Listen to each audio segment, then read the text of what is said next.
Our Parsha begins the discussion on the Mishkan, and we learn about the Aron HaKodesh, the Holy Ark. On the Aron, there are two Kruvim, cherubs. They're facing each other. And Rashi, based on the Gemara, says that they look like babies. A baby boy, baby girl facing each other. And when Am Yisrael would do Hashem's will, they face each other.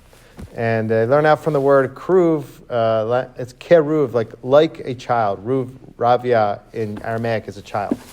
So the question is, why in the Holy of Holies do we have a statue? Not answering that question, but why do we have these two statues that look like babies facing each other? Anybody have a thought on the symbolism behind that? I have a few here, but I'm wondering if you have a thought on that. Like, what is that supposed to symbolize to us? You could take, there's no one answer. Teach your children Torah. Yeah, so Lubavitcher Rebbe says that. He said that that's to highlight the significance of the teaching of Torah to the next generation. That's even higher than the Ten Commandments, because the tablets are placed in there, and we place the Kruvim on top of that to remind us that it's not enough just to learn all the Torah. Of higher importance it is to relay it to the next generation. So I think that's what he's kind of like saying. Any other thoughts on that? Yeah. The openness of children, like their wonderment, their amazement at the world. Yeah, so that's the answer that I really connected to. This idea that when we learn with our children, it's a certain experience that you don't get with adults.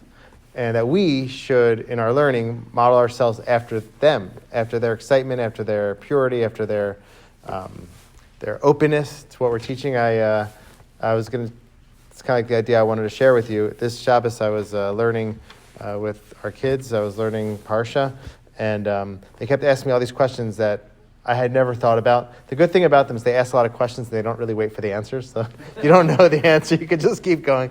But it shows that they're thinking like a way that we don't always think as adults, because we're just like stuck in the way we've thought. And so we really need that openness to think broadly and openly about the Torah. I brought a few more pure faith also, like we talked about the Shemitah, and they were talking because in last week's Parsha, and they're like, yeah, and Hashem will take care of you. Like, for sure, Hashem will take care of you if you don't work. And it's like sometimes we're just like very cynical about things. It's accepting things with like a pure faith and pure love. Those are traits that we should embody in our learning. So I think that's like what I connect to in terms of that idea. One more idea I'll share with you.